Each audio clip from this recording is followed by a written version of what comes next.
السلام علیکم قدرمنو لیدونکو ستړي مشئ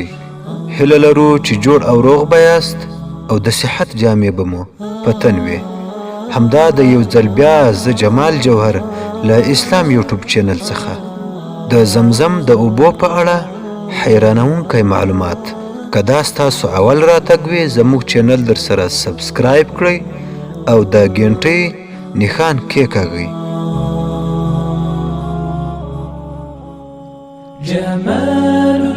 د زمزم اوبه ډیر جالب او پټ رازونه لري د زمزم د اوبو د څا کوهی ژوروالی یوازې 10 فوټه دی خو په یوه ثانیه کې 8000 لیټره اوبه پمپ کوي چې په یوه دقیقه کې 4,80,000 لیټره اوبه په یوه ساعت کې 288 میلیونه لیټره اوبه او په 4 ساعتونو کې 691 میلیونه لیټره کیږي خو جالبه دا ده چې د زمزم څا کوهی یوازې په 11 دقیقو کې د 4 ساعتونو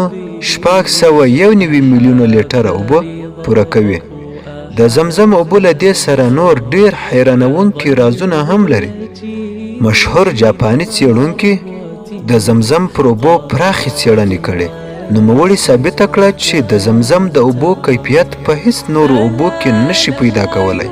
او نه کومې اوبه دومره لوړ کیفیت لري همدارنګه جاپاني څېړونکي په یوه نوې ټکنالوژیکي آلې څېړنه وکړه چې وروسته یې ثابته کړه که چیرې په 10,000 لیټره اوبو کې یو څاڅکی د زمزم اوبو ګډ کړل شي نو ټولې اوبه د زمزم د اوبو کیفیت خپلوي همدارنګه نوموړي ثابته کړه چې د زمزم یو څاڅکی اوبه داسې خاص منرال لري چې په نړۍ کې بېساری دی همدارنګه د زمزم اوبه په هر حالت کې شفافې وي خوند ذایقه یې هیڅکله نه بدلیږي هغه داسې چې کله تاسو په یوه ډبه او یا لوښي کې یو څه اوبه واچوئ نو له څو ورځو وروسته یو رنګه بوی کوي او خوند یې ډېر خرابیږي چې هیڅوک یې بیا د څښلو طاقت نه لري یعنی څښلو ته یې زړه نه ښه کیږي خو د زمزم اوبه چې په کلونو په یو سرپټي لوښي کې واچوي نو هیڅکله به یې خوند او بوی خراب نشي یوازې ټولې زمزم نه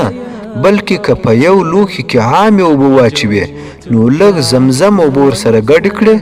هم نه خرابیږي دا چې ولې نه خرابیږي دې چارې ته د نړۍ ټول ساینس پوهان ګوته په غاښ او بې ځوابه دي د زمزم د اوبو څا کوهی د ابراهیم علیه السلام په زمانه کې فعاله شوی دی له هماغه راهیسې همداسې په جوش فعاله دی دوه معجزې یې ډېرې حیرانونکې دي لومړی دا چې په دومره کوچني څا په 4 ساعته کې 691 میلیونه اوبه په 11 دقیقو کې څنګه پوره کوي او بل دا چې د زمزم اوبه ولې هیڅکله نه ضایع او بې ضایع کیږي ګرانو خوږو دوستانو که مو چیرې دا ویډیو خوښه شوې وي هیله لرو نورو مسلمانانو ته یې هم شیر کړئ او لایک یې کړئ